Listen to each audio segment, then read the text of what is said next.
And good morning. Welcome, everybody. Thank you so much for tuning in. This is LoreForged, the podcast for Ashes of Creation.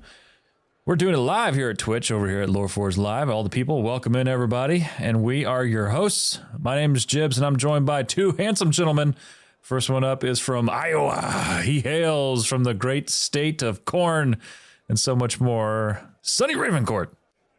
We are in the Final Four, people. This is not a drill. I've been wearing my lucky pants. I have been cheering. I think that my blood pressure was a solid 210 last night, and I'm not real sure if I've ever wanted to win a basketball game more than that. Honest to God, I'm not sure if I've ever wanted to win a sporting event more than last night. Like, it was everything to beat LSU, to avenge our loss in the national championship game from last year, to go to the Final Four. I was standing, I was screaming at my television in front of my wife and child, behaving like an absolute maniac, and while wearing striped Zubaz-looking pants, yellow and black. It was a moment. Cash, you would have been proud. And from SoCal, California, Cash. We're out of everything except that pant choice, buddy. But I'm very happy that your team is winning. I think it's pretty cool. Like, I don't watch sports very much. I don't do the sports ball, but I live vicariously through you in that regard. So I think it's pretty cool that there was a record broken with your team, and that they're in the Final Four. I think that's pretty damn cool. Yeah, I mean, it's one of those things where, like, a lot of people cheer for professional teams and things like that, and for me, it's always been the University of Iowa, and it is just that. It's like so much deeper than your average person. Like, people are like, "Oh, I went to college there. I love the Hawks." Like, I moved from Canada to a different country, this country, the United States, when I was a junior in high school. Okay. So the last 2 years, picture like growing up in the same place your entire life. And then 2 years before graduation, your family's like, we're moving to a different country. Sweet. So it was rough, to say the least. And the better part is they use the metric system. I got stories on stories about the difficulties that I had moving to America, largely guided through Archie comics to try to like thumb through to figure out what things like homecoming is and stuff like that. Oh gosh. Oh. Wow. Yeah. So long story short, like, those last 2 years of high school were a little dicey, and I didn't know what I was going to do after that. And they said, go to college. And I was like, oh, where? And they said, well, go to Iowa. And so I just showed up. And that was home for me. That is where I like figured it all out. And then, of course I went back afterwards to law school. So like, and now here I am. It is everything for me. So that team and everything around it, I have like an unnatural connection to the university. So when something big like this happens, it's a big deal for me. That's really cool. I had no idea. Yeah, no kidding. Actually, my team's on ESPN right now. Indiana State University is competing in the NIT semifinal. So Indiana State. Yeah. You know who went to Indiana State? Larry Bird. Larry Bird. And it's so funny because that's everyone remembers, but he does not give two craps about ISU.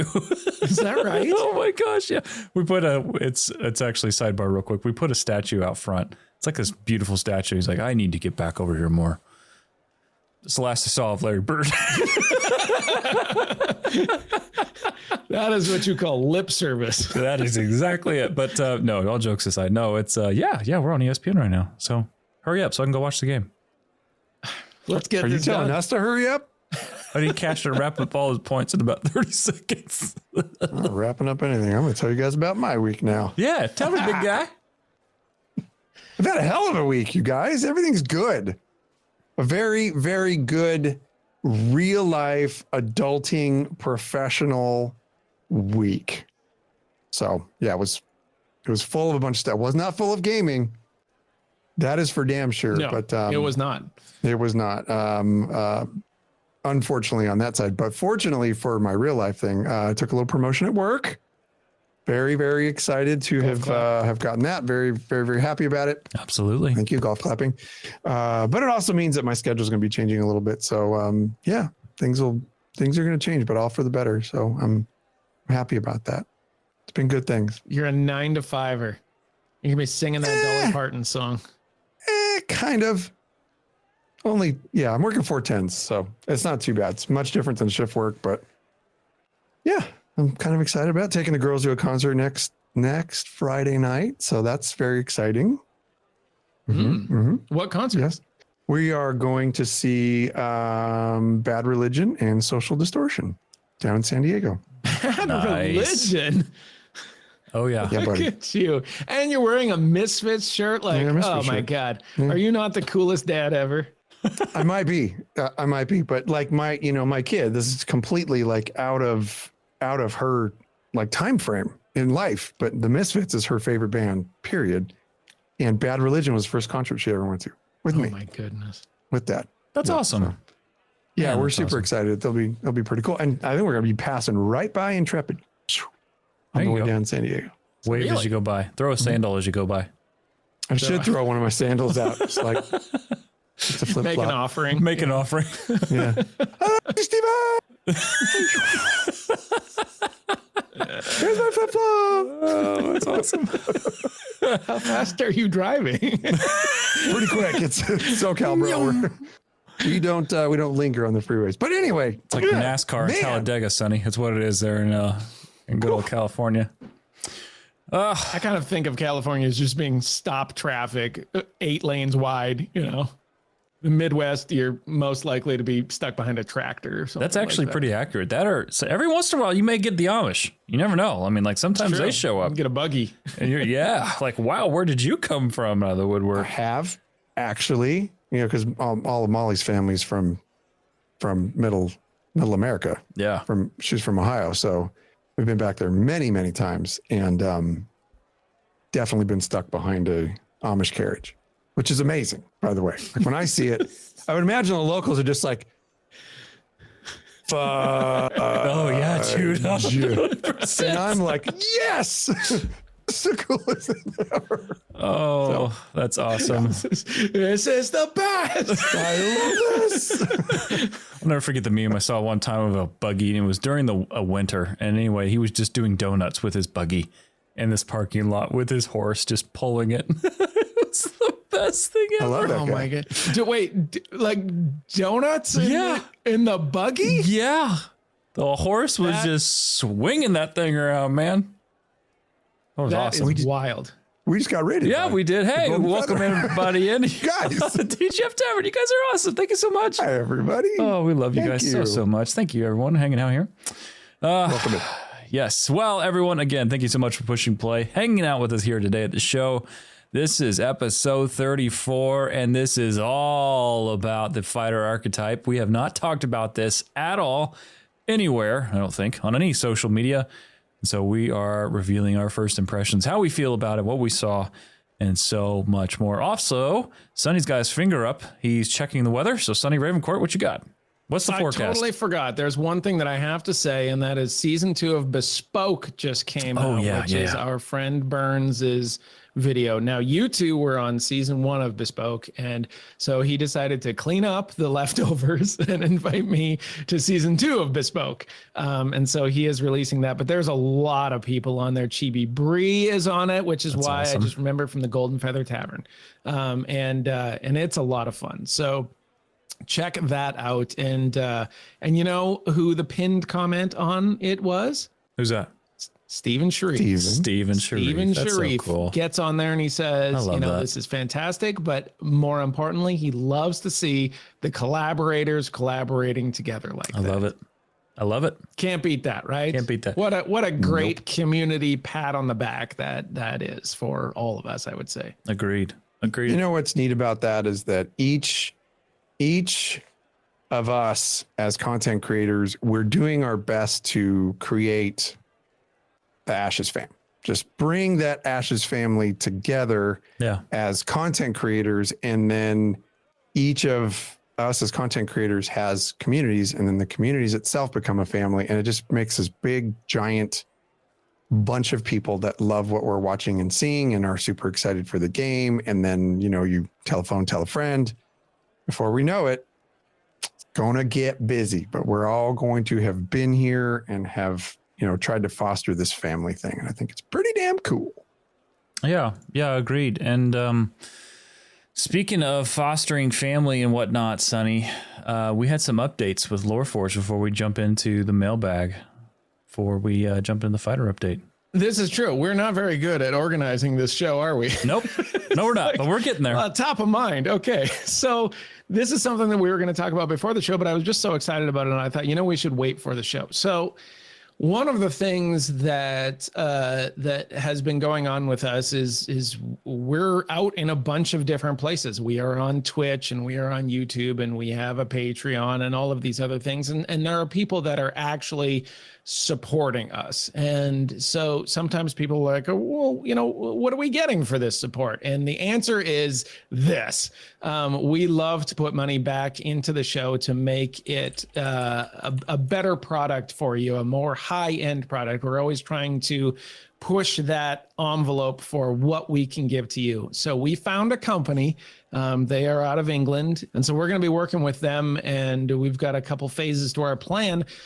But this is the very first phase. And so this is where a lot of the stuff that you guys have been helping us out with, all the support that you've been giving us, this is kind of the stuff that that you're going to be seeing from us. And so JB has it cooked up here, but we took our logo, we ended up animating it. They broke it down, they rebuilt it, they animated it. This is going to be at the beginning or the end or whatever of our YouTube videos. In addition, we'll be able to use this for further phases of our rebuild. So I'm very excited. Cash, you got anything on this?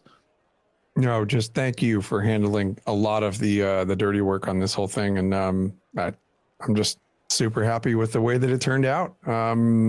We've really never been one for raising funds for anything, and that is why this is very important to us to be able to show some of this stuff off. Like when we do make a little bit of profit from the things that we're doing, like this is what it's going towards making our show, our production better for you.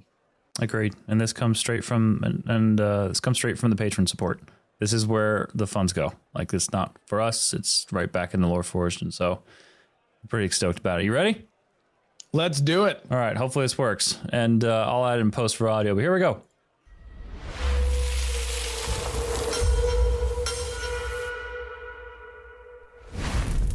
All of its animated goodness. That is going to be played on the openers for the show. It'll be on our YouTube. It'll be all kinds of other fun things. But like Sonny was saying, it's phase one of many phases that we have planned out and scheduled out with this company. And they can just, like, one of my favorite things is, like, I've learned over time, anytime I'm in Photoshop, it's like, I can only get so far. It's like, I can't animate. I can't, I can't do that stuff. I can do thumbnails. That's fine, whatever. Can't do this stuff. And they do all of this stuff. And it's just nice knowing that we can been able to get in contact with this company because they're phenomenal. Just the customer service, phenomenal. So anyway, yeah. Yeah, and I'm sorry you weren't able to hear the audio on that. It'll be in post when we do the whole thing, but you're going to see plenty of that in the future. The funny thing is they're asking us, like, do you want us to add in audio? We can provide that service for you. And we're like, now we're good. Like that's what we do. We'll take care of that. So it's going to be amazing. Oh, they did hear the audio? Yeah, they heard audio. I guess. Yeah, they heard it. Oh, we didn't hear the audio. That's fine. No, you guys just play imaginary, whatever you want to do. Oh. Vertex says fire hammers and Hootie Owl. Yeah, well, he got it in one. So, all right, what do you say we talk about some Ashes of Creation? Absolutely. Well, gentlemen, the mailbag is here and it is open. This is coming to us from Shannon over in the YouTube comment section on our last episode. And she says, quote, should Ashes of Creation have RP servers so that players can enjoy the RPG portion of the game? What makes an RP server different from a normal server? Number one, naming policies. No XX69 iPhone noobs 420 XX, etc. What do you all think? Cash, going to you first.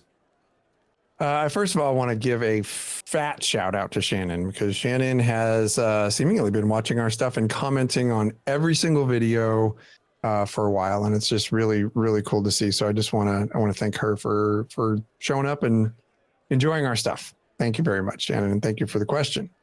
I think it's very important in this case to provide a little bit of clarity when it comes to differing servers in Ashes of Creation. For as much as my opinion is going to differ from what's actually going to happen and what's been already said, there will be, it has already been stated, there will not be any differing servers in Ashes of Creation. It is a PvX game, and there will not be any roleplay servers, any PvE servers, or PvP like dedicated servers, because it's PvX. One thing that Steven has said is that it's part of their grand plan that PvE builds the world and PvP changes the world. So I think that's actually pretty darn cool. However, that being said, it doesn't mean that there might not be unofficial RP servers on Ashes of Creation, because that is definitely a thing that does take place in MMOs. So that being said, I would love to be on an unofficial roleplay server. And the reason being is I just feel like a server that is, I won't say dedicated, but just identified as a possible unofficial roleplay server is going to bring like-minded players together. Those folks who want to enjoy story, those folks who kind of want to go off into a tavern somewhere and have their role play events and do their things. And although I'm not a hardcore role player, I am a light role player. So I do enjoy that kind of stuff. And I just don't like, it really irritates me when I see griefers coming over just trying to ruin a perfectly planned role play event. And we saw it several times in Elder Scrolls Online we were playing. We actually called some people out, some pretty big streamers out, for doing that kind of stuff. And the message was heard, which was kind of nice, about just having like their folks go over and, you know, like they're in the middle of their stream and they're going over and they're interrupting some major roleplay event or something that a guild has going on. And I just think it's in terrible taste and we hate to see it. So having in some type of an unofficial roleplay server, I think is going to bring those players to the table in that server and maybe avert some of the hardcore PvP players or the hardcore players who just want to grief. It's going to maybe kind of avert them to different servers. Now, that being said, my fear is that if there is some type of a unofficial, or even if Intrepid changes their mind, like, you know, we are going to do a couple RP servers. My fear is that if those servers are established in some way, officially or unofficially, that those servers are going to be seen as like the Care Bear servers, and that is going to attract some of the more toxic players and maybe the PKers to come over and, you know, think, oh, this is probably an easy mode server, so I'm going to go over there and just make everybody's life hard. That's my concern.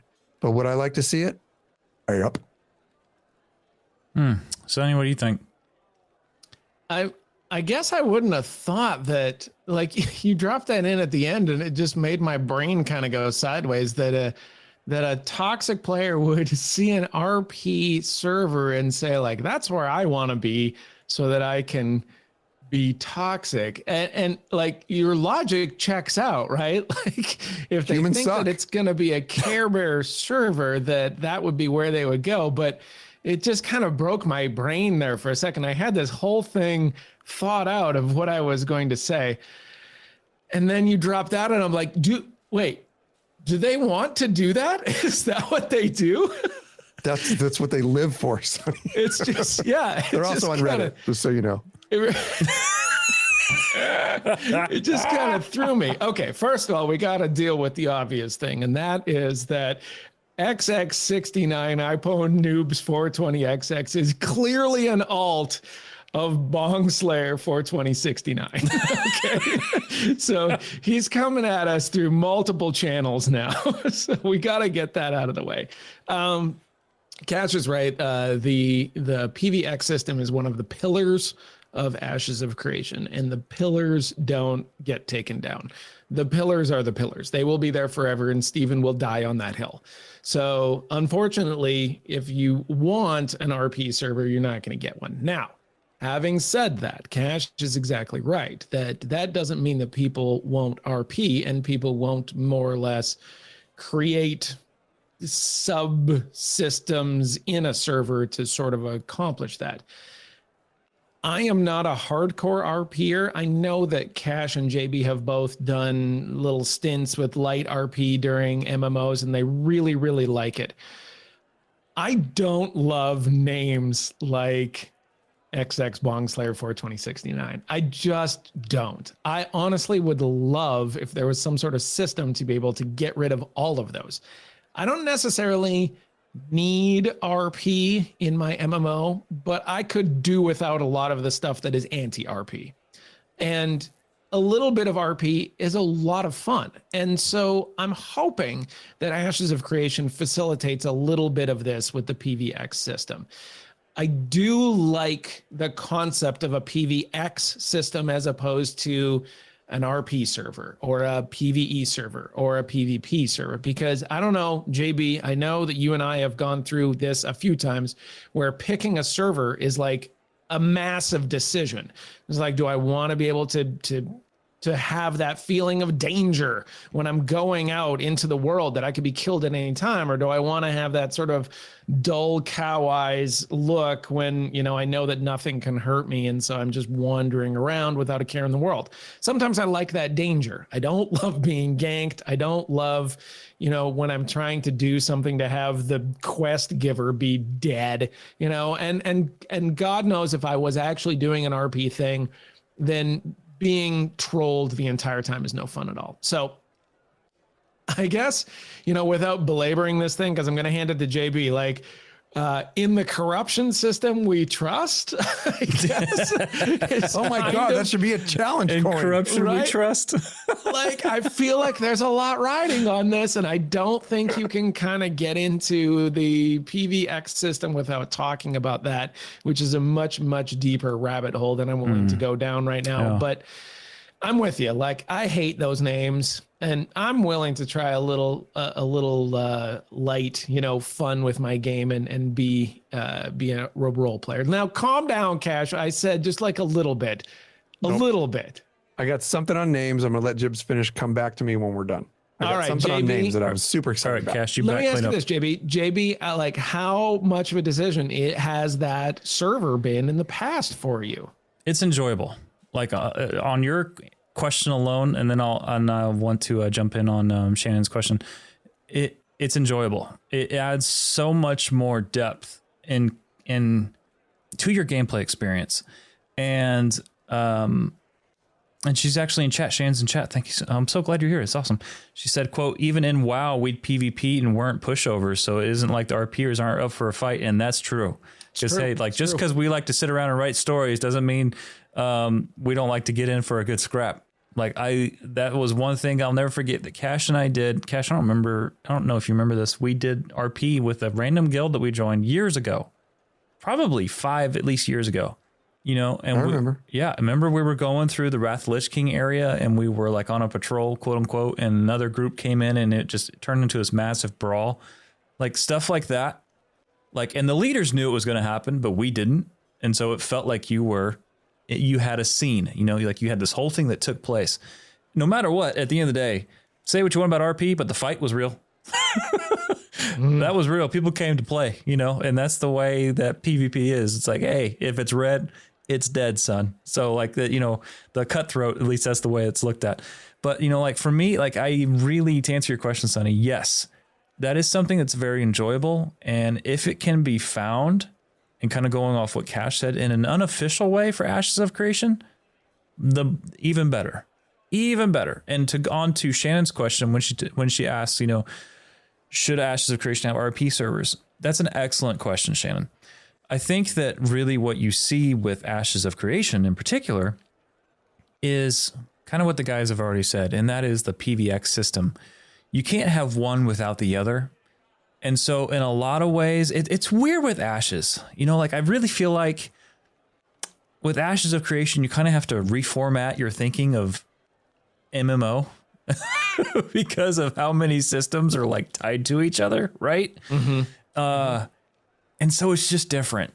It's different. So like questions like this, it's a great question, but it's also one of those questions where it's just like, and I'm the same way. Like I think this, I think this way too. It's almost like we're asking a question for an older MMO that's not this MMO.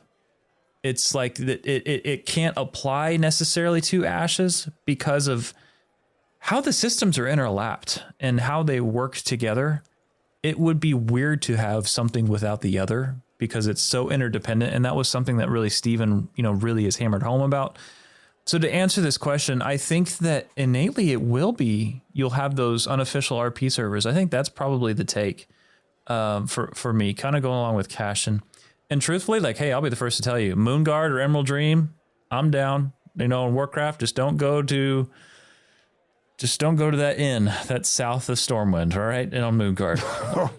What's in the inn south of Stormwind? Sonny, I love you. Goldshire? What happened to Goldshire? I love you with all my heart, and I'm not even going. I love to push your buttons, but I'm not even going to push your buttons on this. Just what's happening in Goldshire? Don't go ever. Jibs. Yeah. Let me handle this. I got you, buddy. Yep, go ahead. Sonny, there's a lot of sex going on in there. What? Sonny. Yeah, see how close I got to my microphone when I said the word sex. Like you walk in and Barry White just starts playing. You know that. But I'm the one with the flags. You don't have them, so I can say whatever the hell I want. I just want you to know that there's a lot of people in there selling themselves for a good time. And if you go upstairs, it's even worse. Upstairs? Do not go upstairs, Sonny. Don't go to the basement either. Just don't. Yes. Not only will they hear you because the stairs are creaky. Don't ask me how I know it, but it is. There's a lot of things going on upstairs that you're going to have to pay to watch. I just hope that nice cook with his rats, though. Sonny, he stays downstairs during that night. Yeah, they're cooking something up in the basement. I'll never forget. I walked down the basement, just checking the inn out. And there's two people, not saying what they're doing, not saying with lack or thereof of transmog. And I'm looking around. They stop and physically like turn their characters. and I'm just like, we're doing that. Okay, I'm gonna go back upstairs. Bull crap. Jibs was like, I'll just sit in this chair over in the corner. I'm gonna do like a / kowtow. Oh boy. Okay. I think we've tiptoed right up to the line on that. Yeah, one, boys. That's how you get canceled. Well, I did not know. Oh, I hope you never see it. Anyway, Shannon, thank you so much for the question. That was phenomenal. And to everyone who's here, don't forget, you can always, Cash has got his finger up. He's telling the weather. He's waving it off. Finish it up. All right. Finish it up. I got something for after that. All right, perfect. So anyway, you can always call us 516-875-1776, which, by the way, I made a phone call to my cell phone from that number the other day just for kicks and giggles. Turns out it's a New York number. So there's that. But anyway, you can also email us. How did that work out for you? I answered it and I was hearing myself double. I'm like, ooh, this is fun. Anyway, you can... you called yourself and then answered? Yeah. I wanted to test it. I was having some fun. Anyway, you can also email us. LoreForgedHQ@gmail.com. I was 3 dreams deep, Sonny. 3 dreams. Anyway, Cash. Yeah. So this is just a real quick. This is a fun fact, Sonny. This is for you. Oh, ooh. I do love fun facts. Thank you very much. That's your cue. I wanted to say I was breezing through a lot of wiki stuff today, and one of the things that I found I was very excited about, and I'd never heard this fact before. Now, you obviously know that the character naming convention in Ashes of Creation is going to allow you the ability to make a first name and a last name, right? Mm-hmm. Yes. That was kind of common knowledge. One of the things that I heard that they are considering, it's a possibility. It was not confirmed, but Steven was saying that one of the things they're considering doing is making the ability for you to hide your character tag that has your name on it, right? In the UI. The ability to change that name or hide that name with the use of a disguise. Consider the possibility. To what other people can see? Yes. Is that not amazing? Like, it goes away when you stealth. Like, if you're either in rogue stealth or camouflage, your nameplate goes away. But imagine your nameplate being hidden or altered because you're using a disguise. That's insane. Whoa. That's exactly what I thought. That's like full on EVE Online stuff. Talking about subterfuge. Yes. It is guild versus guild. Hi. You thought I was this guy, but I'm really not. I'm here to take your money. It's like that kind of stuff. I'm telling you again, I'm going to say this again. And folks, you can mark the date as now or the last time I said it. This game has the potential to be the next EVE Online when it comes to guilds, alliances, completely subverting each other and doing massive takedowns that nobody saw coming. It can be in this game because of little things like this. Is that not player agency? Yeah, I'm pretty sure it is. You know what my favorite comment here is in the chat is that should be saved for Rogue. Can you imagine if that was class specific? Yeah. Could you imagine if that was something that you could spec into? And now your rogue like actually disguising your name. That is crazy. That should be a thing. That I love that. Like, I love that. Like, it might not be available to like clerics, for example. That's an even better idea. Even better idea to make that rogue specific. I love class specific. I do too. Skills like that. Be amazing. Right? Oh, yeah. And we're definitely going to talk about some class specific shit coming up. Speaking I'll tell of you that much. Oh my God. Oh, well, I think that's no better segue, gentlemen, onto the fighter archetype. So, fellas, this was a big deal. And we're a little late to the party just because of the way the recordings time worked out for us and our schedules. So this is the first time that we've really been able to talk about the fighter archetype. Gentlemen, I'm opening the table. Jump in. Sonny, you've got that look in your eye. I think you need to go first. What did you think, good sir? So I was one of the last ones to actually see this. I was not able to catch it on the day that it came out. And so for about 2 full days, because I wanted to watch it live while I did a stream. And so I was like, I'm going to save this thing. When I have to watch it anyway, so I might as well do the reaction to the reaction to the reaction, right? Why not? That's how the internet is made nowadays. But up until that point, all I kept hearing was, this thing is amazing. This thing is amazing. I'm not even a fighter, but this thing is amazing. And so I was intrigued to see how it was. Now I gave a sort of like, I don't know, like milquetoast review of the previous one with the questing, and it wasn't really my jam. So I was kind of excited to see this. And when I saw it, I thought, I get it. I get why people are excited about this. Fighter's not my class, but man, I don't know if they've had a better reveal than this one. This one was honestly like one of the best executed reveals I thought of any of them. It was long. Now, I'll give you that. It was significantly longer than the other ones, but the combination of the Renkai orc and the fighter mechanics and everything like that, and I can get into details, but I want to hand it to Cash real quick on here, so that we can sort of do a quick lap around, and then we'll start to talk some details.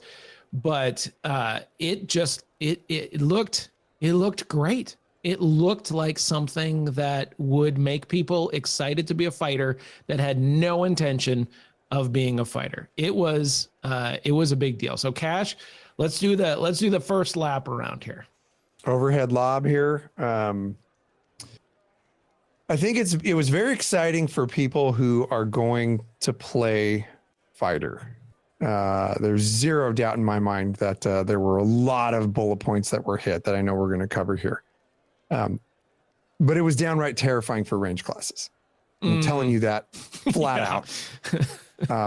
There were even some moments that were acknowledged by the God of Hope, Stephen, in the things that he said about this class, and we'll cover those here in a few minutes. But the overhead lob on this, I think the best way to describe what we saw of the fighter, and it's weird because when I was watching, I was thinking this, and I think Wizzy had said something in Discord that was very, very indicative of exactly the word I was thinking. And I think she said clean.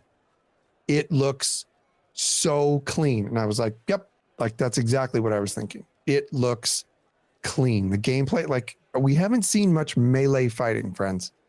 And to see the fighter in full effect and all the aesthetics aside, but just to see the way that those mechanics are working and the kit that this damn class has, it was very impressive. Yeah, I agree. When I saw this fighter, whoa. This is the first time I think since Star Wars: The Old Republic Juggernaut that I ever felt like I am just watching somebody who, if you are on the battlefield and you are ranged, this is a class you have to deal with as soon as possible. If you are at ranged and you are watching him fight other melee, that becomes, aside from the healers, that becomes someone to deal with. That archetype just throwing his weight around. Now, granted, we know Steven was using, no cooldowns, right? We knew that. However, the abilities that were displayed were, in fact, crazy to watch. The amount of mobility that we saw was just, oh my gosh. I mean, this is just, it's chef's kiss. Like, you have to deal with this guy. Like, this is the ultimate melee. And I get it. Again, Sonny, I get it why so many people were so excited to see this class because it looked good. Mm-hmm. Yeah. So, I mean, you're right. One of the, and this was a few shows ago. It's probably like 10 shows ago. But I thought that one of the best comments for a lot of the stuff that we'd seen so far, even if you weren't interested in it, was that what I'm seeing makes me realize that this is in this state, which is good for the game and makes me feel better that we're moving in the right direction. And I felt like this reveal was very much a step in that direction where we saw the clean mechanics, the animations look spectacular. All of this stuff made me think like, holy cow, like we've got to be getting close on this. Like, this guy looks playable. Some of the other reveals have been like, oh, these are some of the things you'll be able to do. No, this was like, these are the things this guy's doing right now. And I thought that was extremely impressive. I took all sorts of notes on this thing. There's a couple highlights that I have to hit here right off the top. The reverb on this guy's roar when he lays down that roar. We are audio guys, okay? Oh, yeah. We are 3 audio guys. And he lays down that roar with the reverb and the sound of it and everything. And I was like, oh, yeah. That was a whoa. Holy cow moment. Like, we are such audiophiles. It's hilarious. It's true. We go right to the sound. It's true. It was great. It was perfect. Yep. Perfect. Like the kind of thing where JB and I are like adjusting something like 1 decibel and trying to get things right. Like, whoever did this just nailed it. Oh. Absolutely perfect. The overhead slam for an animation where he does that Jedi spinning like overhead chop is just the best. I feel like that came right out of, I think like maybe Malgus does it in like one of the Star Wars cinematics like back in the day, but it's just like so good. It's just so good. That animation looked fantastic. I have like a few small criticisms about things. One of them is apparently Steven is running some sort of like butcher shop when he applies bleeds. That was an obscene amount of blood that came out of that person when the bleed got applied. Like, okay, we get it. This is not Mortal Kombat. You can dial it back. Combo. Dude, when I saw that happen, and especially like operational security out the window, as a paramedic, I was like, oh my God, the cleric has to have a skill called tourniquet because this is going to drive me crazy. Done. And it's actually on my list too of things that I would like to see changed. Let's maybe tone down the 6 liters of blood loss in one skill down just a little bit to add to the realism. But he just continued to gush out blood. Like he took a freaking hockey skate to the neck. Like, I'm pretty sure I saw bits of bone come out of him too. Like I'm like, good God, what is this? And then the one last thing that I'll say before I hand it off here is, and this is an honest criticism, like of all of the skills that we saw, they all looked fantastic. And then you had this killing blow that he had, which was like the real execute. And that was the one that I missed. And I don't understand why. So I think that one was like the least spectacular out of all of them. And I thought that one should maybe be the most spectacular. It is, after all, the one that is going to put the guy in the grave. So I was just a little bit surprised that we didn't see a better animation for that one. But all in all, like, just the polish on this one was impressive. It is not the class I will play. I can almost guarantee you that. It'll be down the list before I try a fighter, but man, like it looks real. And if you have any interest in a melee class, like you've got to be thinking fighter today. Like after seeing that's how excited can you get? I think that is the real takeaway from this is the fact that if the first signs of true release quality melee combat that we're seeing is that, imagine all of these other melee classes, including the rogue. You want to talk about a fat reveal? That is going to be a sick dev update when we get to see the rogue. I agree with you in the fact that this one was absolutely hitting on all cylinders, even though it's probably not our class. I am absolutely terrified. And even Wizzy said it. I don't want to go up against a fighter. Like this is going to be a problem. Granted, like we had mentioned, the cooldowns are kind of going to be a thing. I have a lot of stuff here that I want to touch on, and I'll try not to make it too long, but we all know how that goes when it's me. So anyway, the things that really stood out, just right off the bat, the Renkai armor. I don't know. It looked very Karfin. I was trying to look on the wiki to see if like there was actual Karfin armor. It looks very much like the mage style Karfin armor. I don't know. Maybe it's a different thing, but it just looked awesomely Karfin. So I kind of dug that. Really, the first renders that we're seeing live on a character that we actually get, that is actually playable of the Renkai. Oh my gosh, you guys, he looks so good.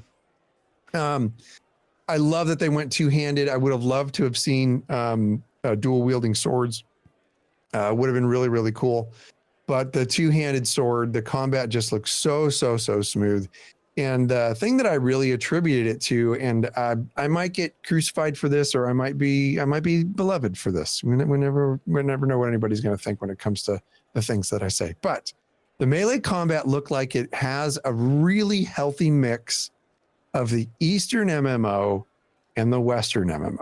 And the reason I say that is because you are getting some very smooth mechanics with the swings, and when the swings actually connect, and then the stats that are kind of flying off is kind of very Eastern MMO. But what you're missing is like the full-blown like sex grunts that come out of the characters. Like that's got to be a flag. Like the female tennis swing. I'm sorry, that's not a thing with the fighter. I love you, Sonny. Sometimes I just make content just put you in a wad. Let me ask you this. Yeah. And I noticed this. Did you think that sword looked heavy? Ooh. I did, and the reason being, this is another thing that I caught from one of our other folks in the Lore Seeker family, is that they were watching too, and I think it was Dubs, maybe it was Koala, I forget who it was. Somebody was saying you can tell the weight of the sword because when he's idle, he's holding it on his shoulder. Yeah.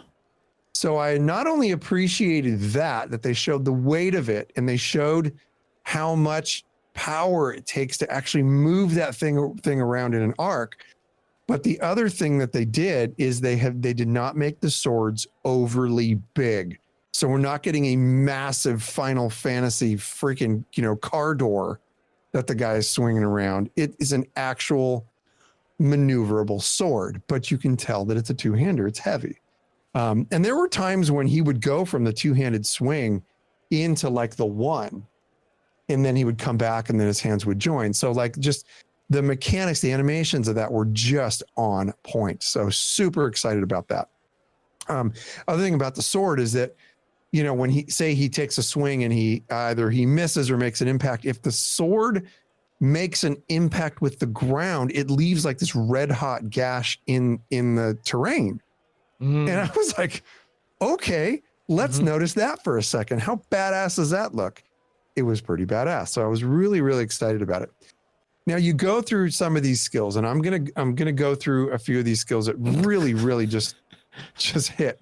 But when Steven finishes the whole thing off, and he says, "Holy shit," in regards to a class, that carries some weight. Oh yeah, this is Steven, you guys. Yeah. I don't know if it was the first time that he saw this class playable, but he was impressed with what we saw from the fighters. So probably gonna have to dial that back if the guy making the game is like, Jesus. Yeah. So speaking of that, like that was one of the things that I'm a little bit worried about, right? So there's going to need to be some balancing, and keep in mind, folks, that he was using these skills without cooldowns. He was in a showcase, so he wanted to show these things off. So let's talk about the kit of the fighter, which makes me smile and jest, knowing that I'm going to be a ranged character flinging sticks at this freaking behemoth of a person. 2 gap closers, including a ledge leap. Hello, that was impressive. Oh yeah. Insanely strong AoE skills. Okay. The finisher that Sonny was talking about, which I think the only thing that could possibly top the blood loss and that finishing move is if you just completely split the character in half, as a finishing animation.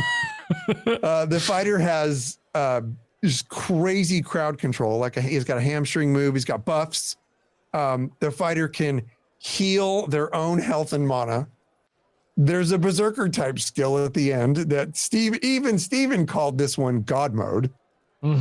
Okay. So what was maybe one of the things that I think maybe they missed? Okay. So how about they add a damage over time effect? Okay. Oh yeah, that's right. They already did. It's called Rupture. Let's talk about Rupture, which you just did. Deal physical damage and apply a debuff to the target. While the debuff is active, the target acquires 5 wound stacks per second that they are moving. Of course, you're going to be moving. You're going to be running. After 5 seconds, the largest takes heavy damage plus additional damage for each stack of wound it has. So, folks, this is a complete kit on the fighter, which is incredibly impressive. But you won't get all of it. You won't get all of it. No, No. you will not. These are all different things that you're going to be able to mix and match and actually make what you want. But this is kind of the same thing as the cleric. It is a beautiful spin on classic renditions of a warrior type class. It is all there. And I'm just so impressed with this. Again, even though this is not my chosen class, but what we're seeing here is the big picture to finishing touches, love put into each and every one of these skills, and the overall feel of gameplay with the fighter. If they continue it, just like they did with the cleric, just like they're doing with the mage, to make improvements upon it, balance things out, and every class gets this kind of love and care and compassion from these devs, you guys, mind-blowing game. Yeah. JB, what did you think about the fighter? I want to hear what was going through JB's mind the first time you watched this? I saw it. I thought, the moment I saw him leap, up a 15-foot wall. And I'm thinking like, oh, that's a problem. That's a problem. And it's a good thing I wore my brown pants today as a caster because, yep, there that goes. It was again kind of going back to my first thought. And by the way, Wookie Ashes in chat says Margaret said fighter leans more AOE, maybe won't be the highest single target melee DPS, and I'm going to touch on that in a few. But man, it's a special thing when you see this class just go. Like in Cash, you talked about the kit. So much to this class. Because I'll never forget playing a Juggernaut in SWTOR, which was the tank. It was a single handed lightsaber, just throwing your weight around, right? You are just a massive battering ram you're just throwing abilities around in CC, and everyone has to deal with you. They cannot not deal with you way back when, because if they didn't, you were a real problem on the battlefield. And I love the fact that Ashes has PvE and PvP and PvE so combined, because that always makes it valid. It always makes the classes valid. Like you're not having to change something up for PvE and, well, when we're actually in PvP, well, they get a plus 20% damage bonus and blah, blah, blah, blah, blah. And, they can hearth back to their home on the beach, whatever. Like it's all kind of together. So like with that, I know like when I see this class throw its weight around in PvE and PvP, this is a class that you have to deal with.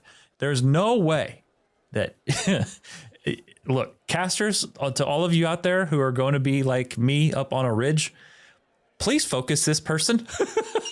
If you can't reach that cleric, please focus this person, because it's unreal. When you talk about things that need to be dialed in and tweaked, definitely abilities. I think this class could be very susceptible if we're not careful. I guess the devil's eye view of this is if we're not careful on tuning this class, I could see. Granted, we haven't seen Rogue, but this class I could see really just kind of going off the rails real quick. Because it has that complete kit. And so this is going to be one of those classes, I think, Sonny, to kind of answer your question, where cooldowns and combined with damage that's going out, it's really got to synergize. I'm talking for the class itself, not classes around it, but just the fighter itself. Those cooldowns and that damage that's going out, they got to be careful. They got to be real careful. Yeah, I would agree with that. I think that there's a lot of potential for this one to get off the rails. You could kind of see it, that it was just, it's hard when you're not playing with cooldowns, because you can just kind of unload everything all at once forever. And that's a little bit unfair. Some of the stuff though, that I did not know was a thing in this game that can be done by the fighter was sort of brought up at the end. And it kind of came into that skill tree where you had the fighter skill tree, but then they also showcased a bit of that weapon skill tree as well. So you got to see this sword, this two-handed sword, and what the potential would be with there. And one of the things that caught me off guard was when they were talking about burning.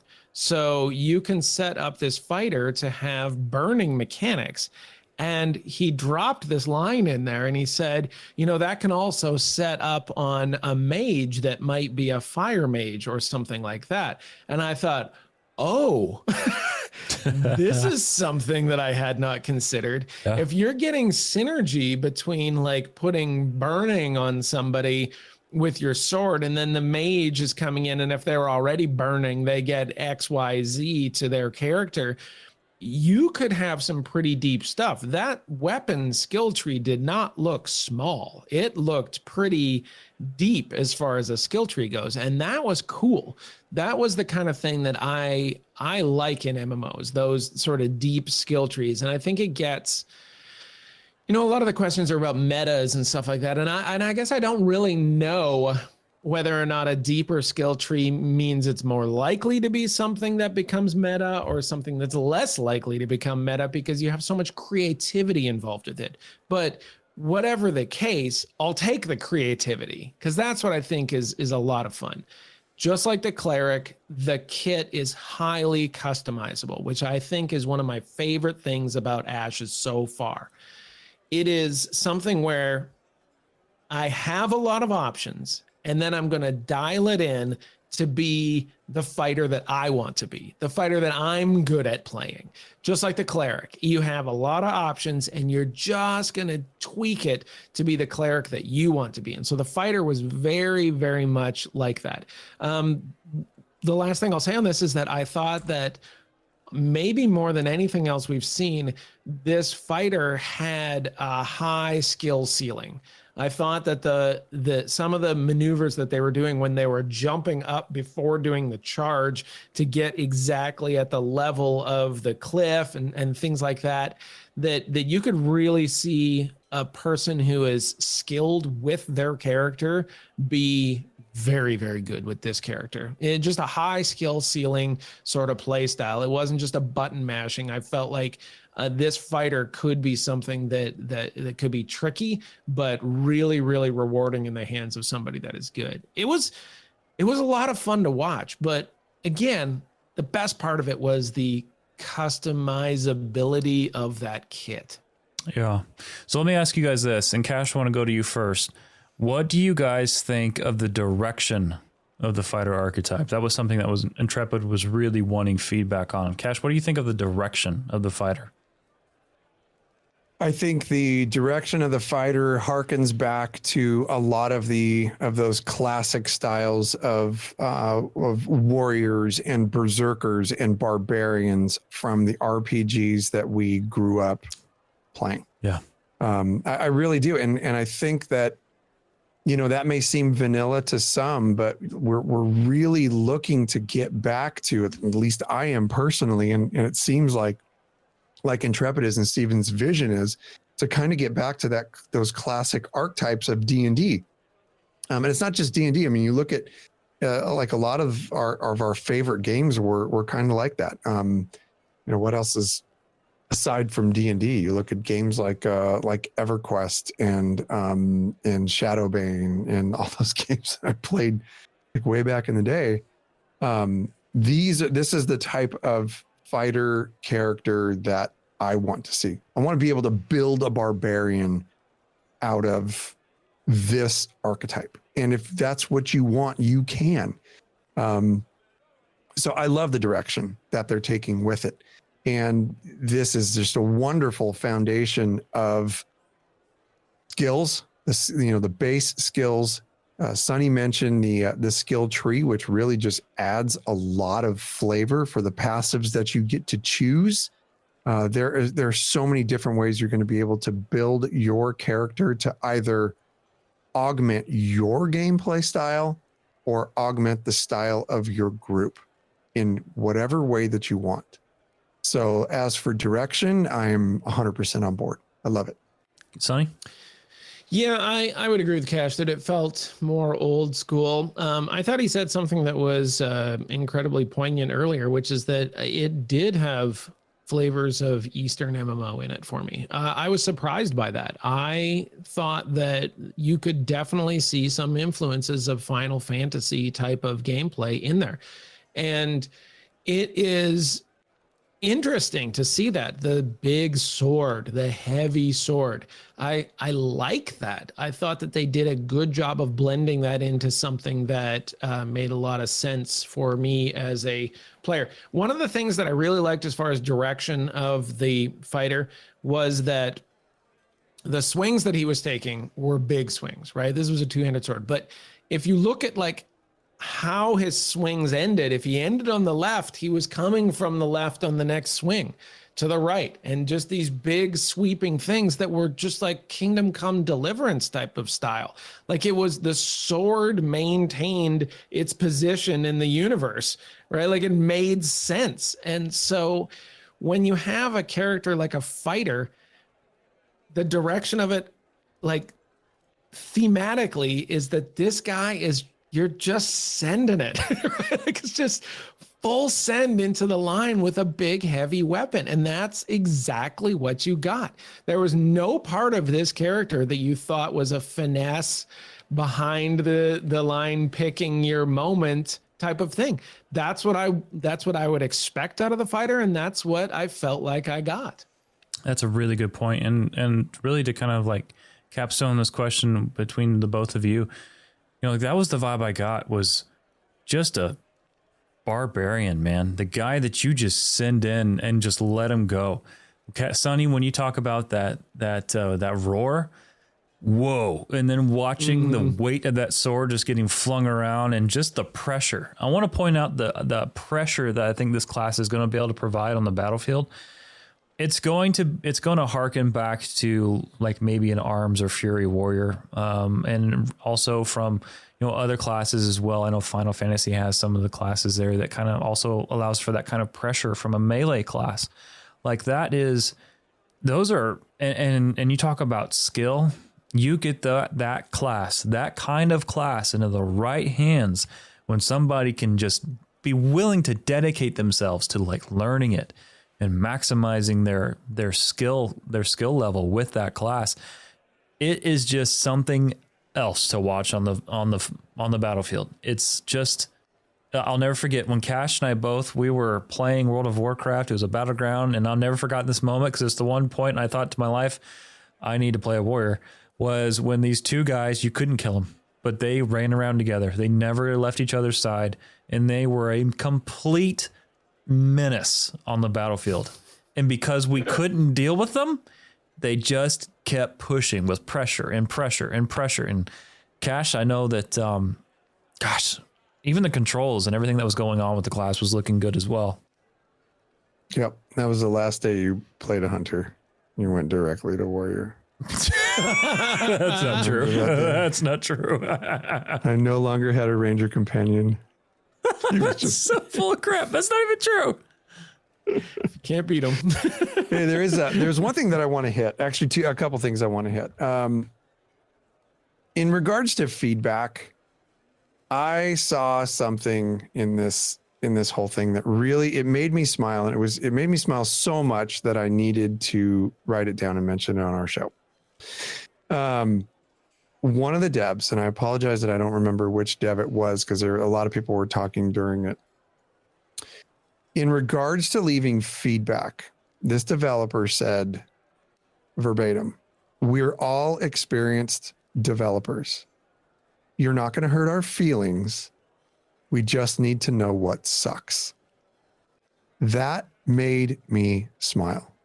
I went, this is the quality of folks, and this is the environment that Stephen is building there.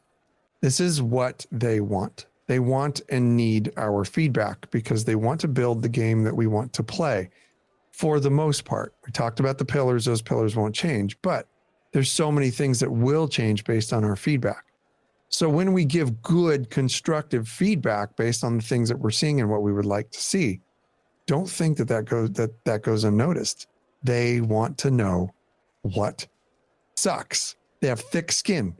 You're not going to make them crawl into a corner and rock back and forth. It's not going to happen. They want to build the game that you want to play. But they want constructive feedback. They want constructive feedback. For sure. Yeah. They don't want keyboard warriors. They want folks who are excited about playing the game and are going to give them good feedback. So that was so poignant. I had to say that. I really think, and I'd like to kind of hit this discussion here a little bit with you guys. I think that we would be very remiss if we didn't talk about some of the other things that we saw there. Are you guys sewn up talking about the fighter? I think we pretty much nailed the fact that we were very impressed. Very impressive. I shall watch your career with great interest. Most. Do it. Yes. But if you guys are cool with it, I'd like to transition into a couple of these peripheral things that were going on that we need to mention. I'll start us off. I was insanely impressed with the Oakenbane area. I've always enjoyed goblins in games. I just not necessarily like playing one in World of Warcraft where they had playable goblins, but just what goblins are in games. They're fodder. They've always been fodder, right? And I feel so bad for them in a lot of ways. In some games they're smart, in some games they're a little more simple jack. But at the same time, like they have a place in games. So to see them in Ashes in the classic style of what goblins are, which is loot grubbing, roguish type, super skittish, and very, very territorial beings. I really think that they nailed the aesthetic of the goblin. Like just so happy. Their animations were great. The way they ran, the way they died, they comically like flew up in the air and hit the ground. Guys, your thoughts on the goblins? Your thoughts? I like the goblins. I think the goblins are very good. I actually asked this on the stream. I was like, have goblins ever done anything good? And we were trying to think of like goblins in the world, right? Like best I could come up with was they're pretty good bankers in the Harry Potter world. But yeah, they are. Other than that, it's just they're goblins, right? Like they're little impish pains. They're just a pain all the time, and they come in numbers, and they're worse in numbers. I thought it was good. I really, I enjoyed. I don't know if I enjoyed them as much as seeing the Minotaur, because the Minotaur was like just such a spectacular sort of thing. But they really did hit goblins quite well. Like for goblins, it was a 10 out of 10 goblin, I would say. JB, what are your thoughts on goblins? I loved it, to be honest. I wasn't expecting it. And then I went back and listened to the goblins, and just listening to the ambient noises they're making the whole time you're fighting them. It's like, I've never seen a race that's so active talking to you while they're trying to kill you. More, they were talking crap. Shut up. Yeah, more than the goblins. And then when they died with like just eccentric fashion, just full on, just like belting out their suffering and anguish. And there's just like, it's just like with in Ashes, when you kill a goblin, you know it, because the guy that's like 2 states over hears its death. So like, I gotta kill like 40 goblins. Yeah. But somehow is a little better to take than when you're killing a wolf, because I swear to God, that squeal of the dog absolutely. Oh, that's tough. I don't want to kill dogs, and I don't want to kill cats in this game. Yep. The one thing I do want to mention is if you really take the time, you talk about being audiophiles and like really listening to the audio of the game, which brings so much flavor that you never really notice.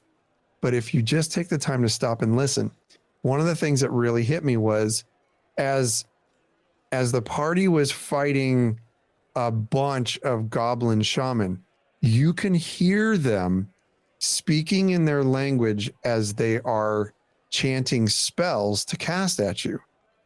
So not only was that just absolutely insane and just such beautiful flavor to add to the environment, the other thing it brought up in my thought process, in my super nutty lore thought process, is riddle me this, friends. What happens if they've actually gone the lengths to create a goblin language that is actually in the game? And I'm talking like games have done this. When you have people that are really into lore and they're writing the lore for a game, many times they will create languages. Now, it's probably not a full fleshed out, language with 1,000 plus or however many thousands of years of history, like the English language or Latin or something, but it is a functional language with functional alphabet that they could use in a game to, write something up. For instance, Aurebesh in Star Wars, right? Aurebesh is another language in Star Wars that is opposite of Basic. And you will see things written in Aurebesh all over the place. we were three of the dorks that would translate a bunch of that stuff. If Ashes, if Intrepid, if Vera had this, and say the goblins were maybe just one of the races that had their own language, and you would be able to translate some of this stuff somehow. It is another layer of the game that many might not see, but could just add that other dimension to your gameplay. Just food for thought. It's one of those things where if you're in charge of writing lore for a video game, like what was the name of the lore master that we met in Elder Scrolls? What was his name? Oh, that was Lawrence. No, the other Lemon. Oh, no. We met. Oh my God, Katie, we need your help. Katie, we need your help. Lemon, something. Name of the guy. Yeah. Lehman Tuttle. It was Lehman Tuttle. Yeah. Yep. There it is. You're Lehman Tuttle, and you were a grown adult with a mortgage and a family, and your job title is lore master. That's pretty what fast. are you doing if not making a Tolkien language inside your game? Oh, right? absolutely. Like, Goblin languages. No brainer. creating goblin languages. Absolutely. Like, this is 100% in the wheelhouse of these kind of guys. The kind of people that get to that level and doing this sort of thing, like they're absolutely followers at the feet of a guy like Tolkien. So this makes total sense. They probably think that's the coolest, and they would be right because it is the coolest. It really is. You got three guys right here that will decipher your language to figure out what it is that you're trying to say. We'll play your game.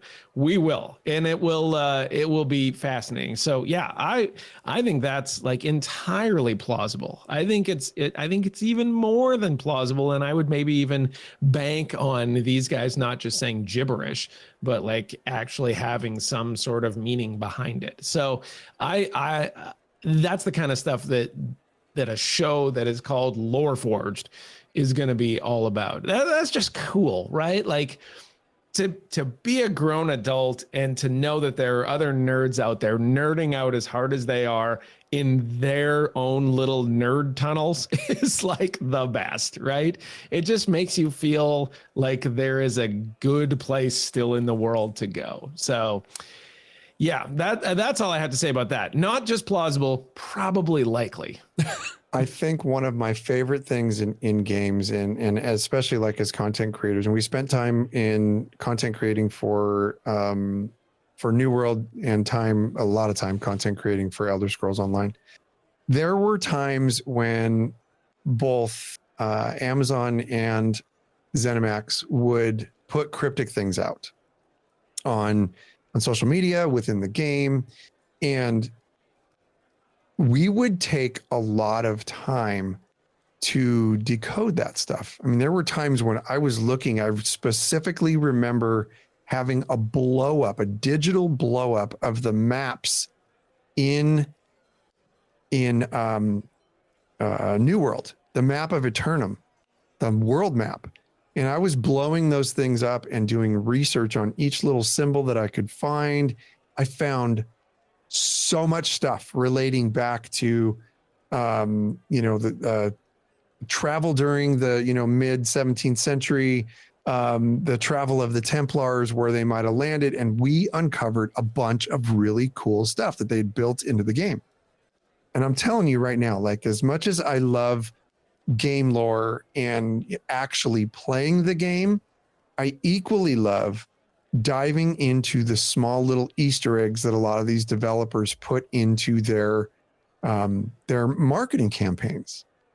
And if something like that is a part of what Ashes of Creation decides to do with their marketing, things that are within the game, we will devour that. Oh yeah. We absolutely were. And we absolutely will. And it really does. It like translates into these things where you could have like another language. Maybe that goblin is, maybe that goblin isn't. Maybe it's just gibberish. But I'm saying there's a chance. Oh yeah. Yeah, they're absolutely. And to piggyback off both of you, right? Like that's the dream, right? To be able to write lore and story in a world and flesh it out and create your own languages and whatnot. Like who would not eat that up? Like that just sounds amazing. And then when you have people who love combing through that stuff and figuring it out, that's a no-brainer for us as well. We love doing that. And so, yeah, like what we got to watch, guys, was phenomenal overall. And you know what? It makes the rogue archetype reveal, that's going to be probably one of the biggest reveals that they do ever for Ashes of Creation. So gentlemen, let me lay it out there for you. You know how we do it. The end of every update, we give it a review to best out of 10. So where are you feeling at, Sonny? 9. 9? This is a 9 for me. Yeah. And this is the highest one I've given so far. I just think that I think it was well done. I think that all the way around, you know, the kind of criticisms that I usually have for these things, I feel like they locked in a lot of those. I felt like it looked the most polished out of any of them. The mechanics looked fluid. I was just so impressed by the spatial fluidity of the combat. The swinging of that sword, you know, moving left to right and right to left and left to right, you know, the way that it just moved around, and then the kit that the guy had. And on top of that, all of the other stuff was just like, there was just layers and layers and layers. Okay, we're seeing like all these goblins and all this other stuff. Okay, that's cool. Oh, by the way, there's this massive weapon tree that we're going to just dump on you here and show you that this is all the other stuff. And it can combine with all these other characters. All of this stuff, it just kept kind of coming. There was not a lot of fluff in this one, even though it was long. And then you got to see them do kind of a quest line, and it was pretty cool. So I have very few complaints about this. I'm not going to give it a 10 just because I want to leave some room on the high end of this thing. But this is the highest one I've given so far. This is a 9 for me. Yeah, Cash? Wookie in chat, this is kind of funny. Wookie said, did Steven's skilled gameplay add to the score? And I did not. One thing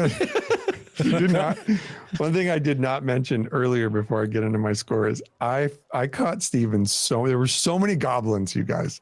Steven would be sitting there just like looking at skills. He'd be in his inventory or whatever, and the entire party is killing goblins, and he's like, oh, okay. And he's like, goblin. Steven, there's a fight. Don't you dare loot that.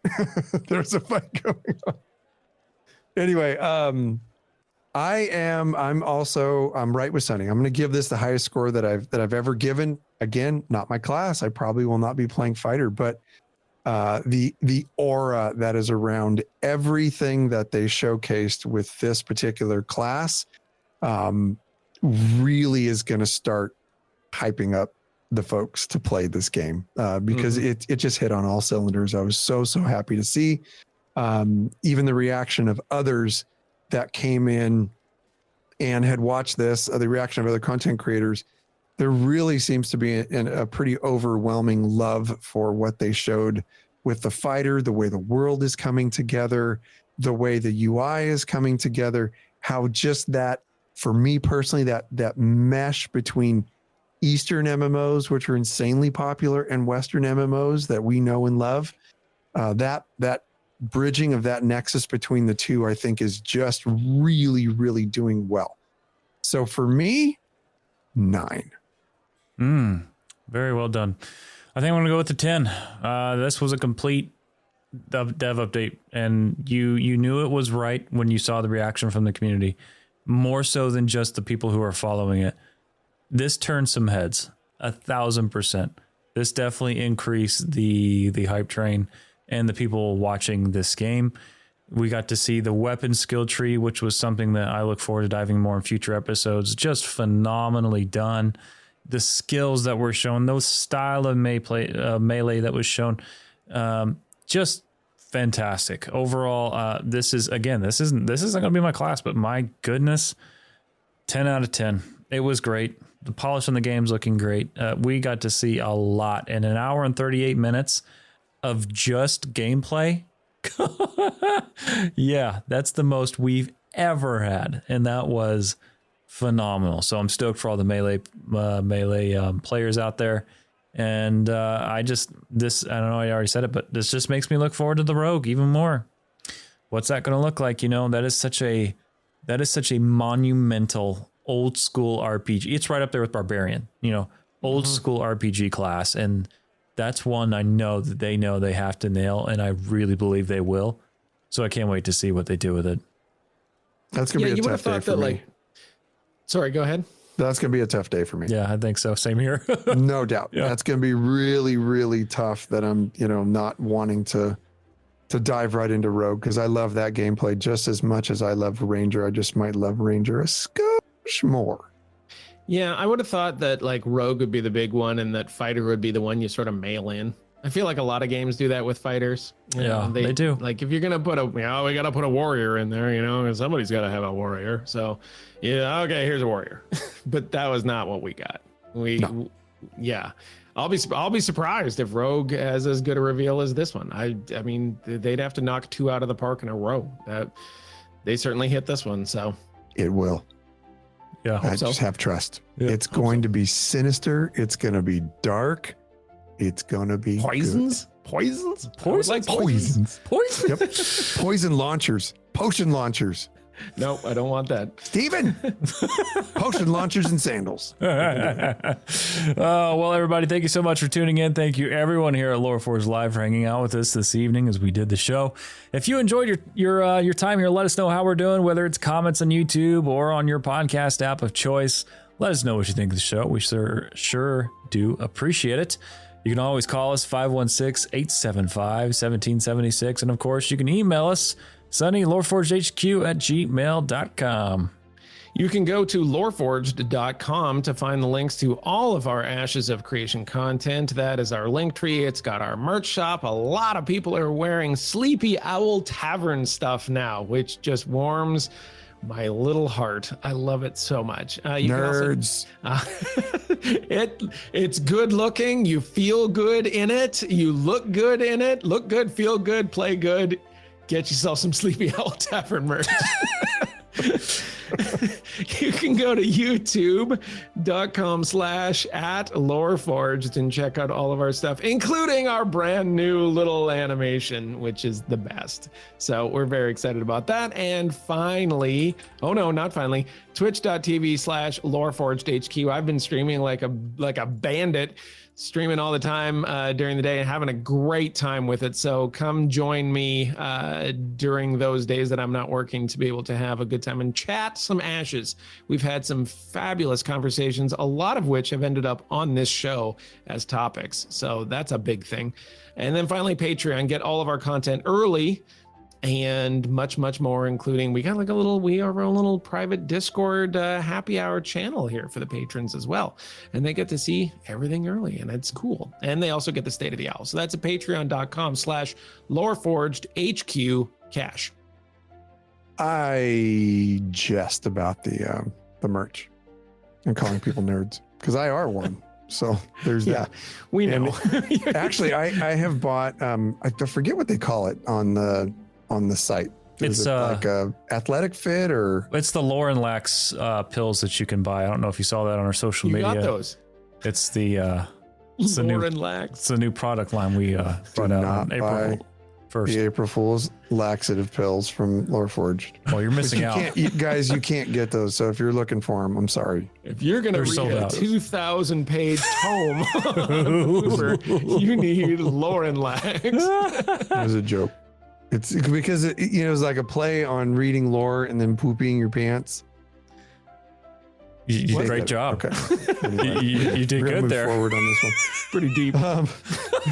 No, but the actually, like, the biggest thing that I was concerned with our merch was the quality on the merch, and it's actually really damn good. So I was very, very, very happy about that. Anyway, friends, join our Discord community. I'd like to have a very, very warm family welcome to Carly, Quinn, and Ferenci, who are a couple new folks that have joined us this past week.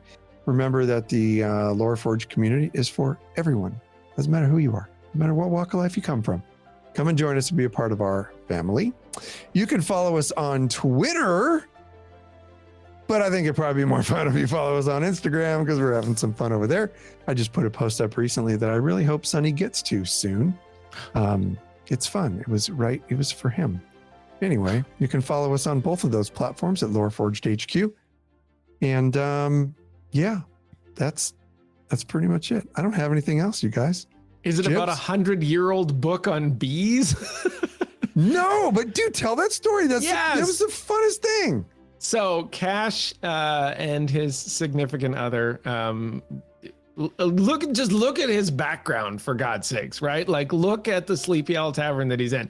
Like, you don't accidentally come across these things. You have to go out into the world and find these things. And while he was out in the world finding things, he came across a book that was written in 1923 about bees. It is like a bee encyclopedia, and it looks every bit of 100 years old. And he sent it to me in the mail, and I have it over here.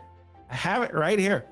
You're going to see that I'm wearing like jogging pants, but they're not your zebra pants. Very upset. A missed opportunity there, Brick. Yeah, so my wife found this book at an estate sale. Coolest thing. Oh man, look at that. The dark brown old binding. Look at this thing. Oh, look at the pages too. That's so vintage looking. Pages. Yellow. Now the binding is coming off, and I'm going to have to figure out a way to deal with this. But like, it is crazy. That's so cool. And you know, the funny thing is, I was reading this, and not a lot has changed about bees. They pretty much had it figured out in 1923. Except for they're disappearing. Yeah, well, the disappearing thing is sort of a new phenomenon, but like, yeah, this is, I think, oh, something just fell out of it. It could be a bee. Could be a, yeah. Thank you. This is beautiful. Much love, my friend. Much love. All right. Well, everybody, thank you so much for tuning in. We hope you enjoyed your time with us here on LoreForged. We'll see you next week as we'll be talking about the new dev discussion that he's put out on item looting. So we can look forward to that discussion. Take care. Have a great week. We love you. Peace, love, and honeybees. Safe travels, adventurers.